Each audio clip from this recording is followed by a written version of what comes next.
Olá, amigos apaixonados por ciência e inovação. Este é mais um episódio do Eletricast, um podcast que permite você conhecer a aplicação da teoria científica da engenharia na prática, a partir do relato sobre projetos de pesquisa, desenvolvimento e inovação. Além de mim, professor Euler Macedo, da Universidade Federal da Paraíba, encontra-se presente na mesa virtual do Eletricast o professor Carlos Eduardo Pereira, da Universidade Federal do Rio Grande do Sul e diretor de operações da Empresa Brasileira de Inovação Industrial, a Embrapi. O professor Carlos Eduardo possui graduação em Engenharia Elétrica, mestrado em Ciências da Computação, ambos pela Universidade Federal do Rio Grande do Sul, e doutorado em Engenharia Elétrica pela Universidade de Stuttgart, na Alemanha. Atualmente, é professor titular do Departamento de Automação e Controle da Universidade Federal do Rio Grande do Sul, é membro da Federação Internacional de Controle Automático, o IFAC, também é sócio sênior da Sociedade Brasileira de Automática, SBA, tendo ocupado os cargos de presidente da sociedade no biênio 2008-2010 e presidente do conselho entre os anos 2010 e 2012. E desde 2015 tem atuado como diretor de operações da Empresa Brasileira de Inovação Industrial, a Embrapi. Seja bem-vindo, professor Carlos. Vou começar aqui com a primeira pergunta, principalmente falando sobre uma instituição tão importante aqui para o nosso país, que é a Embrapi. Então, a sigla eu já disse o que era, a Empresa Brasileira de Inovação. Mas, especificamente, o que é que consiste a Embrapi e qual é o seu papel? Tá bom, primeiro agradecer. De onde vem seus recursos? Tá bom, primeiro agradecer o convite, né? Agradecer a Euler. É uma satisfação poder explicar um pouco sobre a Embrapi, essa parte de inovação industrial. Né? Como você falou, a Embrapi, Empresa Brasileira de Pesquisa e Inovação Industrial, o nome que é parecido com Embrapa e parecido com Embraer, né? Que são duas empresas brasileiras também que deram certo, então é bom ter um nome próximo até dela. Mas como o nome diz, o foco dela é pesquisa e inovação industrial. Né? Então, e como é que se dá pesquisa e inovação industrial? É justamente fazendo a ponte entre academia e empresas industriais. Né? A gente sabe que no mundo de hoje, cada vez mais, a gente pega temas lá com indústria 4.0, internet das coisas, né? A gente vê que cada vez está mais rápido essa transferência de conhecimento, de tecnologia, conhecimento criado na academia que tem que ser transformado em novos produtos, processos, né? Novos serviços, novos modelos de negócio pelas empresas. Isso se torna inovação indo para o mercado e vendendo. Então, a ideia da Embrapa é justamente procurar facilitar essa interação entre a academia e as empresas no desenvolvimento de projetos de pesquisa aplicada. A Embrapa, ela não é um órgão de governo, né? Ela é uma organização social, é o termo que se usa, na verdade é uma associação privada sem fins lucrativos, mas que tem um contrato de gestão com o Ministério da Ciência, Tecnologia e Inovação, que é o coordenador do contrato, com interveniência do Ministério da Educação e também hoje do Ministério da Saúde. Estamos agora assinando até um novo contrato de gestão de 10 anos, né? O primeiro contrato foi de 6 anos, o próximo seria de 10 anos, incluindo outros ministérios que têm interesse, porque justamente a ideia, então, a Embrapi, identificando grupos de pesquisa em ICTs, Instituições de Ciência e Tecnologia, que tenham competência, e o Brasil, nesse tempo, conseguiu acumular bons grupos. Né? A gente teve um investimento não desprezível de instituições como CAPES, CNPq, FINEP, do passado, que capacitaram, provavelmente foi o teu caso, foi o meu também, bolsistas que hoje são professores. Então, e você tem grupos de pesquisa que fazem que o Brasil já consiga até ser entre o 13º, 14º no ranking de publicações científicas. E isso mostra que tem capacidade, tem a ciência brasileira, tem competência e consegue fazer boas publicações. Por outro lado, você vê quantas dessas pesquisas se tornam em novos produtos inovadores. Se a gente olhar os rankings de inovação, o Brasil está muito abaixo. Né? Nós estamos lá pela posição incompatível com o tamanho do Brasil. Então, a ideia, justamente, da Embrapa era esse desafio. Como aproximar a academia das empresas para desenvolver projetos de inovação industrial. E esse é o nosso foco.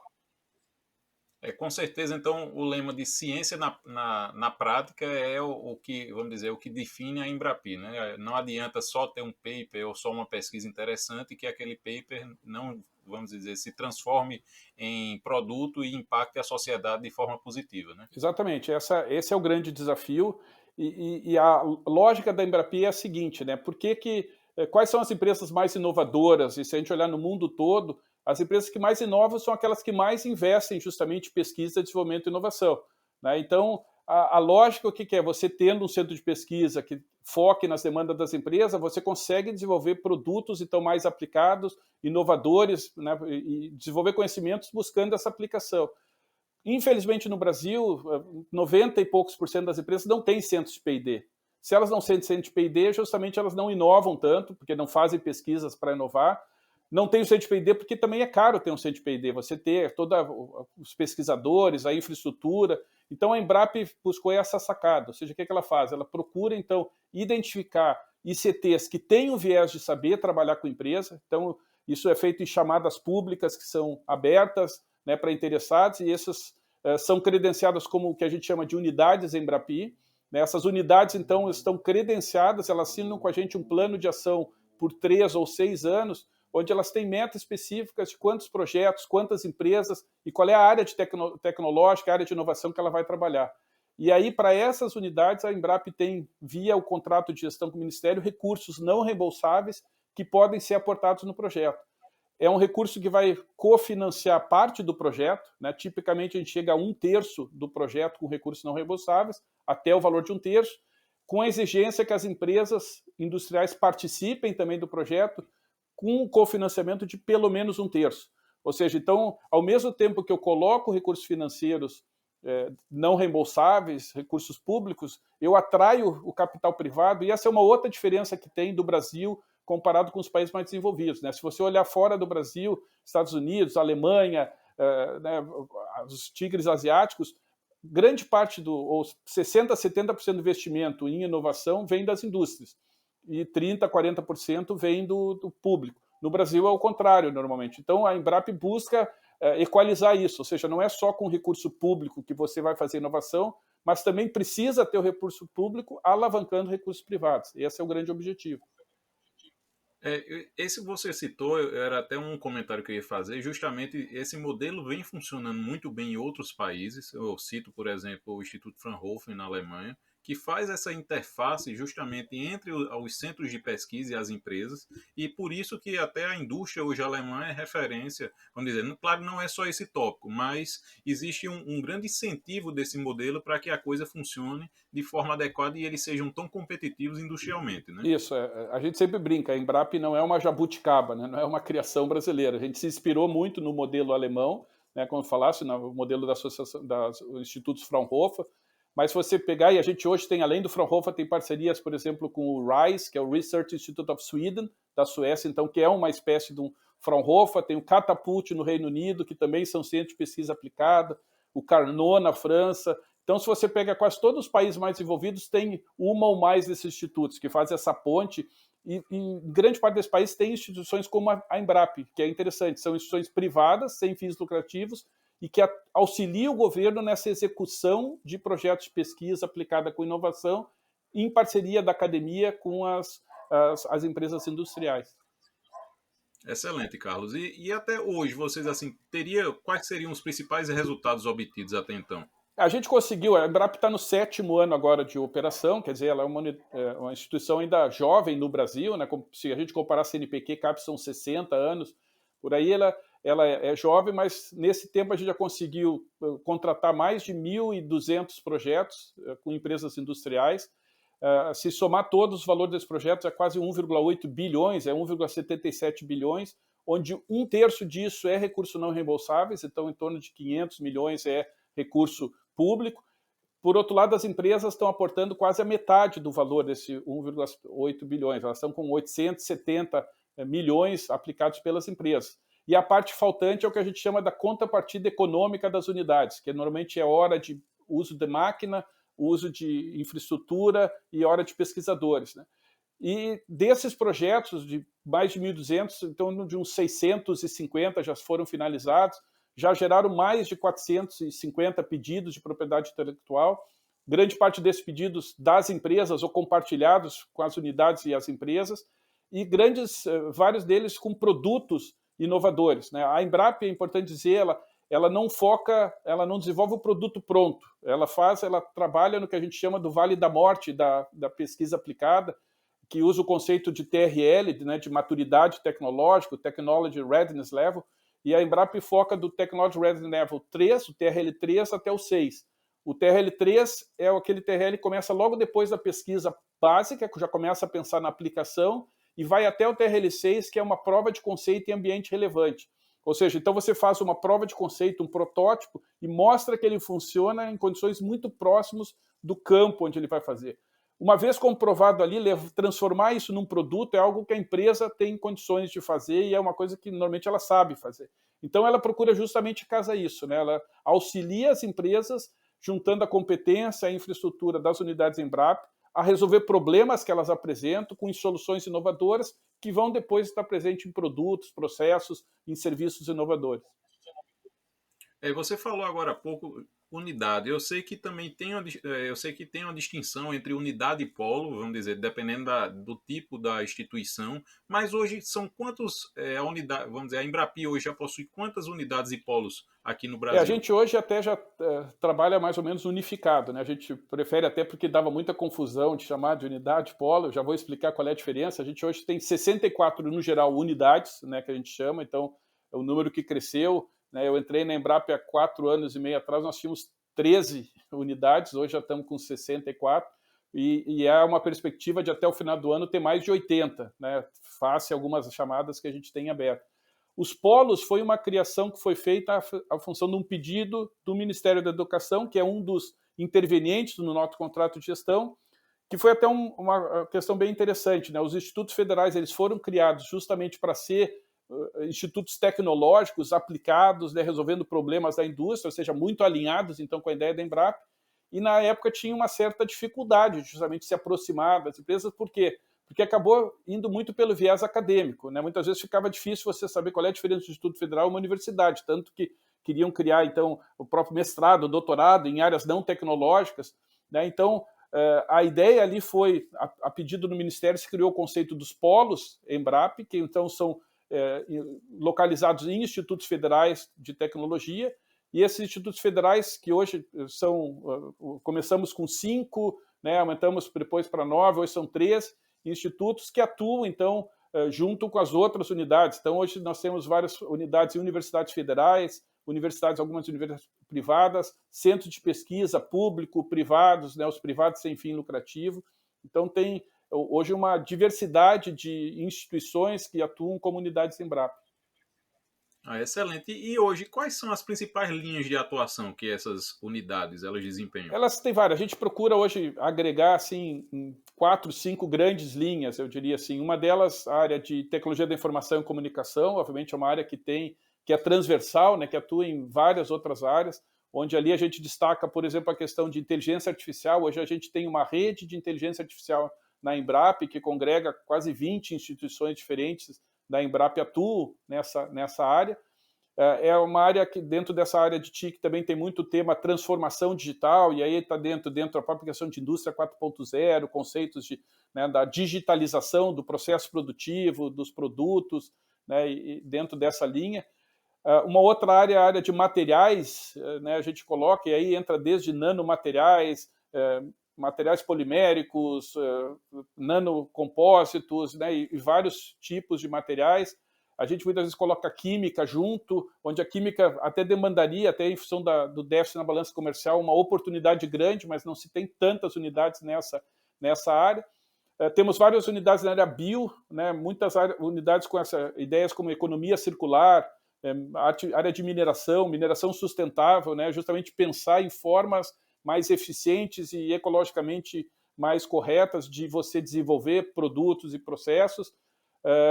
Temos unidades na área da saúde, né? A área da saúde, até mesmo pré-Covid, era uma das áreas que mais tinha projetos da Embrapa e mais inovações sendo desenvolvidas, e aí de novos fármacos, muito equipamento médico, tecnologia da informação e comunicação aplicada a soluções para identificação de pessoas febris, uso de inteligência artificial para tentar estimar como é que vai melhorar ou piorar o estado clínico de pacientes.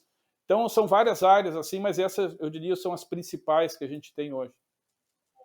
Você citou vários exemplos aí que, se fosse puxar, seria um episódio para cada tema desse daí, porque realmente é muito rico a abrangência e a diversidade de projetos, né? E projetos, vamos dizer, bem impactantes, né, para a nossa sociedade.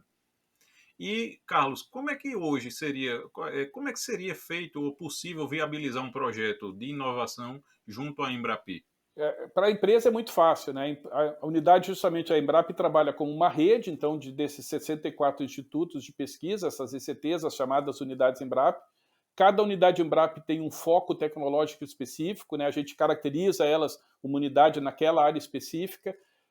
Você tem, as empresas podem se direcionar tanto diretamente com as unidades, não tem edital para projetos, a gente faz editais para a seleção das unidades Embrap, elas podem se dirigir ou à unidade Embrap ou na própria Embrap, né, na Embrap sede, que a gente está em Brasília, né, tem um site que está sempre atualizado com informações, a gente está nas mídias sociais, né, canais no YouTube, né, no LinkedIn, todo, onde você tem vários vídeos com depoimentos, vídeos sobre como funciona o modelo, vídeos com exemplos de projetos. Então a empresa ela tem que buscar aproximação com a Embrap. A gente, uma vez, vai procurar entender quais são as demandas dessa empresa. Isso é importante. Todo projeto Embrap tem que endereçar uma demanda concreta de empresas. Então, essa é o papel da unidade, é entender, né? A gente fala muito quais as dores da empresa, qual o problema que ela tem, onde é que ela está com mais dificuldades. E aí, em função disso, você monta ou identifica qual unidade, ou quais as unidades Embrap que melhor pode atender. E aí, juntas, elas definem um projeto, né, um projeto como todo, início, meio, fim, tempo de duração, valores entregáveis desse projeto, e aí esse projeto pode ser contratado e é iniciado. Então, mas a ideia é basicamente essa, a empresa busca a Embrap ou, né, através do nosso site, e-mail, telefone, né, dos canais usuais aí que ela quiser acessar. Ah, bacana. E eu estava consultando o site de vocês, justamente vi que também existe uma grande atuação em áreas prioritárias. Você poderia explicar o que é que Isso, seriam a gente teve esses programas prioritários? recentemente, né, o Ministério da Ciência, Tecnologia e Inovação, ele largou uma portaria justamente tentando identificar quais as áreas prioritárias a serem incentivadas, né, que seriam consideradas prioritárias para o Brasil focar nessa parte de desenvolvimento.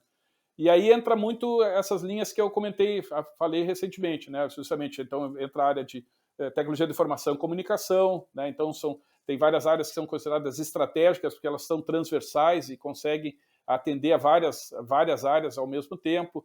As tecnologias para a parte do meio ambiente, a parte ambiental, né? De tecnologias limpas é outro ponto, tecnologias assistivas, né? Para apoiar as pessoas que tenham necessidades, a própria questão de tecnologias digitais, né, que pega das cidades digitais, o agronegócio, cidades inteligentes, a questão de indústria, na verdade, todo. Então, essas são as áreas assim que são consideradas estratégicas no sentido que são fundamentais e que têm grande impacto na sua solução. E são, na verdade, várias excelentes oportunidades que a gente tem de desenvolver projetos. Por exemplo, áreas de energias renováveis é uma das áreas que tem, e aí o conceito de energia renovável, né, que é uma coisa bem afim da ideia da SBA todo, você passa pela geração de energia elétrica, armazenamento de energia, o uso, a mobilidade elétrica hoje, então você começa a pegar, isso vai interrelacionado, você junta várias competências que tem que trabalhar de uma forma sistêmica, otimizada, e é basicamente isso que as tecnologias prioritárias procuram identificar, quais as grandes oportunidades que tem, né, de tecnologias que vão efetivamente, e obviamente em época de pandemia, as tecnologias da saúde, né, se a gente for olhar, essas tecnologias são fundamentais. Eu vou ter uma pergunta aqui também já relacionada a isso, mas antes de chegar nesse ponto, você comentou a questão da formação e da utilização de mão de obra ou de recursos humanos de forma complementar, feito um grupo, vamos dizer assim, com diversos saberes. E eu sei que a Embrapa está muito preocupada com esse nível de formação de recursos humanos nas universidades e institutos. Como é que isso funciona, vamos dizer? Qual a iniciativa que a Embrapa possui para ter essa melhora na qualificação dos recursos humanos do Brasil? Uma das visões assim é o learning by doing, né? Aprender na prática. Ou seja, você tem esses 1.200 projetos de pesquisa demandam gente qualificada que vão trabalhar nos projetos. Se você olhar hoje, em torno de 60% a 70% do valor dos projetos Embrapa são gastos com contratação de pessoal, ou seja, é gente qualificada desenvolvendo, que grande parte hoje do diferencial dos projetos está nas pessoas que vão trabalhar, nas pesquisas que vão ser desenvolvidas. Aí o que a Embrapa começou a ver também, que é interessante, a gente tem muitas das nossas unidades são formadoras de recursos humanos, universidades, várias universidades federais, universidades privadas, institutos federais, os institutos Senai de inovação. E aí a gente, junto com o Ministério da Educação, então definiu, já no início, quando você falou dos polos, o conceito de um polo Embrap, diferentemente do conceito de Embrap tradicional da unidade, ele teria que ter um programa de formação de recursos humanos. Por quê? Porque os institutos federais entendiam justamente que era importante formar recursos humanos hands-on, que tivesse experiência de usar os equipamentos de ponta, que eventualmente até fosse virar os professores deles no futuro, né? Esse programa hoje ele expandiu, a gente tem um programa grande que iniciou recentemente até com o apoio do Ministério da Educação, que é o chamado Capacitação 4.0. Então é um programa de formação de recursos humanos que envolve desde cursos técnicos, graduação, mestrado, doutorado, ou seja, em todos os níveis, e procura envolver os alunos em atividades de formação dos chamados soft skills, né, dos recursos, as competências que você não são diretamente tecnológicas, mas são fundamentais para você trabalhar bem no ambiente industrial, trabalhar bem com inovação. Como formar equipe, espírito de equipe, como saber coordenar um time, como saber fazer projetos dentro do prazo, dentro do budget que tenha. Então, essa ideia foi feita nesse programa. E é interessante que nessa formação de recursos humanos, a Embrap está tendo um outro papel também, que é reter cérebros no Brasil. Tá? E, inclusive, atrair cérebros brasileiros que estavam fora do Brasil, por incrível que pareça, na pandemia. Agora temos vários casos de gente que veio que estava empregado no Japão, na Europa, nos Estados Unidos, que até em função de querer estar próximo de seus parentes, todo poder acompanhar, viram na Embrap, nas unidades, a oportunidade de trabalho que demandava a qualidade, o nível de formação que eles tinham. Então, esse eu diria assim que é um objetivo secundário, mas que talvez é tão importante quanto o objetivo principal da Embrap, porque o objetivo principal é o aumento da competitividade das empresas brasileiras através do desenvolvimento de produtos, serviços, processos inovadores, que é a questão de formar recursos humanos para a indústria, para ajudar, ou seja, ter mestres e doutores, inclusive, que não fiquem simplesmente o cara terminar o doutorado e a possibilidade é fazer um concurso público e virar professor universitário ou ir para fora do Brasil buscar emprego, mas sim achar emprego no Brasil nessas instituições e empresas, né, que tem, e isso forma um círculo virtuoso, né, porque você tem uma vez empregado o mestrado, o mestre, o doutor na empresa, que começa a envolver em pesquisa, ele vai ter novas ideias de projetos e volta a contratar as unidades, que com isso envolve mais alunos, e você tem um programa bem interessante de formação de recursos humanos. Verdade, e concordo com você, e por isso que eu acredito que a Embrap ela é uma instituição estratégica, né, para realmente o nosso desenvolvimento como país, e espero que cada vez mais esses projetos sejam bem sucedidos, né, para poder justamente esse ciclo virtuoso se tornar perene, né? Eu diria assim, é muito motivante, né? A gente vê que isso é um desafio, acho, como nação, né? E às vezes o Brasil a gente fica muito é muito negativo, né? Eu sempre brinco que notícia boa, comendo notícia boa, não vende tão fácil, né? Só a gente abre, a gente é pródigo em mostrar as notícias ruins, o que o Brasil tem de mal, e esquece de ver que tem muita coisa positiva, né? Tem muitas áreas. Se você pega a área agro, né? Que a gente falou da Embrapa antes inicialmente, que também é o nosso inspirador, né? Uma área que você tem uma oportunidade hoje com o uso de tecnologias de inovação, comunicação, número de biotecnologia impressionante. A área da saúde, né? Ficou evidente agora no Covid a importância de você ter domínio de tecnologia, seja de vacina, seja de equipamentos, ou mesmo dos insumos que vão ser usados na produção das vacinas, das seringas, né, das agulhas que vão na seringa, ou seja, toda essa importância que você viu que você ficou achando, não, aquela ideia, não precisa desenvolver, basta comprar da China, porque eles vão fazer barato e ter, chega a um ponto que isso não funciona. Então, é fundamental você pensar nisso para desenvolver justamente como país, né? Você conseguir uma autossuficiência e uma soberania até do ponto de vista de inovação, que talvez é uma das mais importantes até do futuro.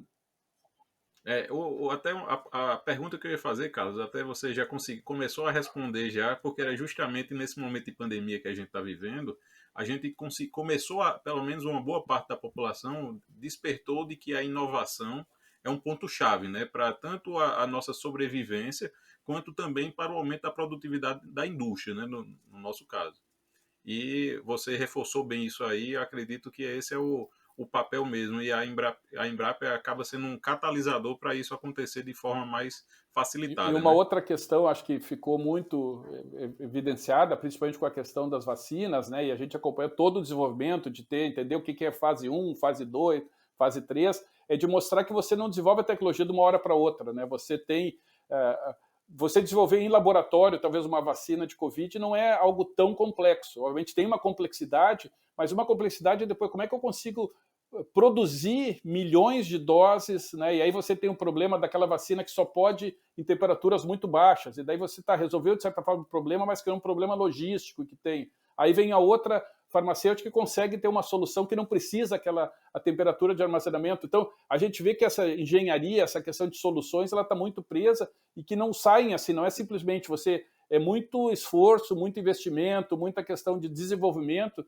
e para poder e é bom que hoje as pessoas começam a ter um pouco mais dessa noção, né, da importância da pesquisa, né, mostrar que é efetivamente um investimento, mostrar que é fundamental você ter e que contempla várias disciplinas, né, que são para resolver um problema, como o caso típico aí da nossa questão de combate ao coronavírus, né? Ah, é verdade. E, Carlos, esse podcast ele foi criado justamente com o objetivo de disseminar as boas práticas das instituições que permitem estreitar essa relação entre a academia e a indústria. E até com esse conceito, eu queria te perguntar, assim, você como um pesquisador, professor já muito experiente, que conseguiu viajar já uma boa parte do mundo, o que é que, no seu ponto de vista, quais são esses entraves que existem na relação academia e indústria? Uma primeira questão que eu vejo assim é você entender que eu sempre brinco, é o preconceito no sentido literal, de ser um conceito prévio que você tem e que tem diferenças que são na essência, ou seja, prazo, por exemplo, você falar em prazo, o tempo rápido para a empresa é alguma coisa que pode ser 1 ou 2 dias. Às vezes algumas candidatas de unidades Embrapa, quando você pergunta como é que é o processo de contratação de projetos, ele diz, não, é muito ágil, em 6 meses nós estamos contratados o projeto. Aí a nossa resposta, olha, 6 meses, de repente aquela solução tecnológica já passou o tempo dela, o teu concorrente já chegou no mercado. Isso é natural, ou seja, não adianta forçar que a universidade seja tão rápida como a empresa, ou que a empresa... Mas é importante se entender e que, obviamente, a universidade possa melhorar os seus processos, ou seja, ser moroso não necessariamente significa você atender aquilo, mas, por outro lado, também, se você pensar do ponto de vista de visão de médio e longo prazo, visão de curto prazo, elas têm características. Naturalmente, a empresa vai estar visão de mais curto prazo e a universidade de médio e longo. Só que, em vez de você ver isso como uma diferença, você vê como uma visão de complementaridade, ou seja, juntas elas se complementam. Ou seja, é bom você trazer a academia para a própria da empresa para ela não pensar só no produto que ela está vendendo agora, mas o que ela vai estar vendendo daqui a 5, 10, 15 anos. Ou seja, qual é a meta dela para um futuro, para fazer. A gente vê nessas áreas, né, de novo, de energia, painéis fotovoltaicos, torres eólicas, hidrogênio verde. Esses são projetos que não saem em 1, 2 anos. Isso demora dezenas, 20, 30 anos, às vezes, para ter uma tecnologia até estar madura o suficiente. Ou seja, envolve investimento de médio e longo prazo. Então, essa é uma importância, você entender que elas são diferentes por natureza, né? Entender que não é transformar a universidade em empresa, nem transformar a empresa em universidade, mas que elas cooperativamente podem junto alcançar e sanar, assim, ou complementar as visões que têm, e isso eu acho que é importante. E é uma questão cultural, ou seja, justamente que a empresa não pense que a universidade é um bando de alienados que só ficam pensando o sexo dos anjos, e que também a universidade não pense que a empresa só é um bando de mercenário que querem ganhar dinheiro, que fazer coisas que não vai dar artigo científico. A gente percebe que na Embrapa, pelo contrário, você vê que tem grandes problemas muito interessantes a serem resolvidos nas empresas, que pode sim até virar um bom paper, sem que necessariamente eu tenha que dar o segredo industrial daquilo que está desenvolvido, mas discutindo a essência do problema e do que está se buscando. Ao mesmo tempo que eu posso também ter a academia pensando também em soluções mais aplicadas, em detrimento, e a gente percebe várias das unidades em Embrapa melhorar o conceito na nota da CAPES, de avaliação da pós-graduação, o que mostra que excelência acadêmica e qualidade de inovação, impacto disruptivo, elas não são excludentes, né? Elas podem estar juntas, e não é ou um ou outro, né? Mas que eu posso ter. Então, essa questão cultural é muito importante. E eu acho que a Embrapa conseguiu quebrar esse gelo. Tá? Hoje a gente já vê que, então, são mais de 850 empresas com projetos contratados e quase 6 mil empresas em projetos em negociação. Então, a gente vê que a gente conseguiu aproximar, as unidades falam a língua das empresas, conseguem entender as demandas, e a gente vê que, uma vez que isso se inicia, é um processo que tende a continuar. Então, é quebrar o gelo, colocá-las junto e fazer pensar positivamente. Eu acho que esse é o grande desafio. Muito bacana, Carlos. Eu agradeço bastante. Aqui a gente vai já direcionando aqui para o final. Mas eu antes de partir para o encerramento, eu gostaria de agora fazer uma pergunta agora para o professor Carlos Eduardo, né? O que é que ele está hoje estudando? Quais são as tecnologias que ele está, vamos dizer, que está no seu radar atualmente? O que é que você tem lido e estudado? Eu vejo, eu tenho vários pontos assim que já são no meu radar. Eu digo, eles continuam sempre no meu radar. Um deles, como a gente trabalha muito com automação, eu fico sempre com aquela questão da visão que a automação só serve para gerar desemprego. E eu me lembro que quando professor das disciplinas iniciais do curso de Engenharia de Controle e Automação sempre provocava os alunos e perguntando: parabéns, vocês vão ser os causadores de desemprego, e tentava provocá-los do ponto de vista que demonstrasse que isso não seria verdade. Então, uma das lógicas é como é que a gente pode usar a automação, né, para pegar o tema da SPA de uma forma mais humana, mais balanceada, como complementação, né, das necessidades humanas. Então, essa integração humano-computador, e aí passa desde essa parte toda de semântica, de entendimento, de como é que eu faço a interação, se é por voz, né, se é por gesto, por visão computacional. Então, esse é um tema que eu acho sempre importante que tem. É um tema que me ajuda até a entender melhor, às vezes, o próprio ser humano como um todo, né? Então, eu acho que é uma área importante de como fazer. Obviamente, tem continuado sempre na parte do estudo, trabalho muito na área de sistemas tempo real, que é justamente todas essas aplicações, os sistemas ciberfísicos, né? Ou seja, que entra um pouco isso, você quer trazer um computador para interagir com os seres humanos, para trabalhar, e aí você tem os conceitos como o gêmeo digital, o digital twin, né? Você começa a criar abstrações digitais que, na verdade, complementam também a visão humana, que você consegue usar isso para poder antecipar o futuro. Né? Eu sempre gosto do exemplo, se você tiver uma usina, sei lá, de qualquer fábrica, que tem uma usina elétrica que você está querendo prever com previsão de tempo futuro, você pode simular isso através do mundo virtual, digital, avançar e eventualmente descobrir que uma ação que você fosse fazer poderia ser catastrófica lá para frente.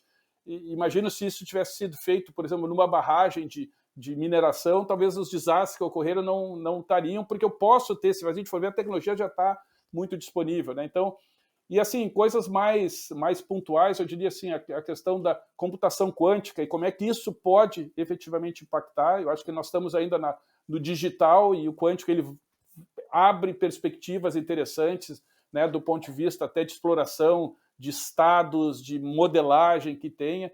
Então, eu acho assim, são várias linhas de possíveis que a gente tem, mas eu concentro muito dentro da área de automação industrial, essas são meus hobbies, digamos assim, onde eu tenho alunos de mestrado e doutorado ainda trabalhando e pesquisando com cooperação internacional, apesar, né, da diretoria da Embrapi consumir bastante do tempo. Né, mas vai por aí, eu acho. Eu imagino e tenho certeza aí da sua agenda apertada, né? Então fico muito feliz e desde já até agradeço aí a sua disponibilidade de estar participando aqui da gravação do Electricast.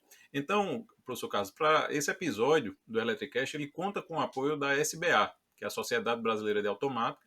E para quem não conhece a SBA, ela tem um objetivo primordial, que é promover a ciência e a tecnologia de controle automático e suas aplicações em sentido amplo.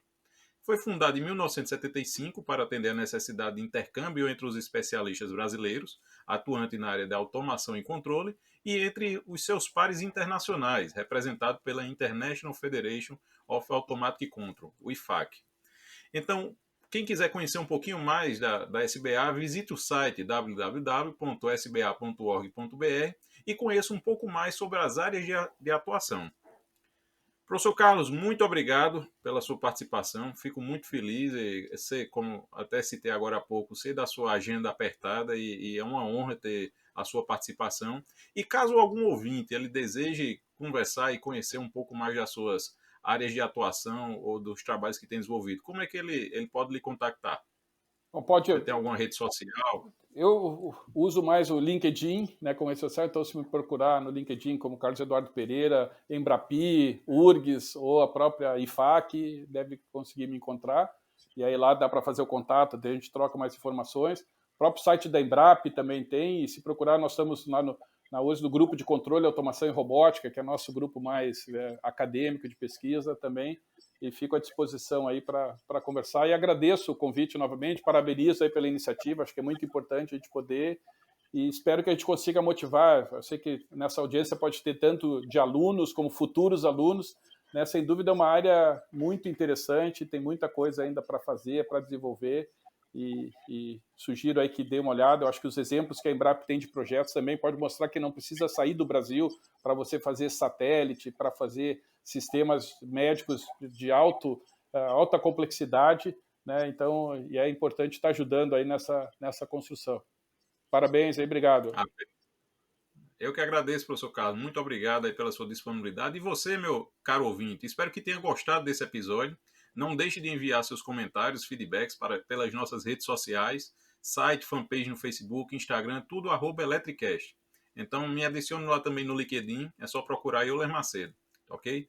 Muito obrigado. E se você estiver ouvindo ou curtindo esse episódio pelo Spotify, não esqueça de clicar lá no botão seguir. E se estiver ouvindo pelo iTunes, deixe suas 5 estrelinhas e comentários que eu vou ler tudo. Um grande abraço e até a próxima.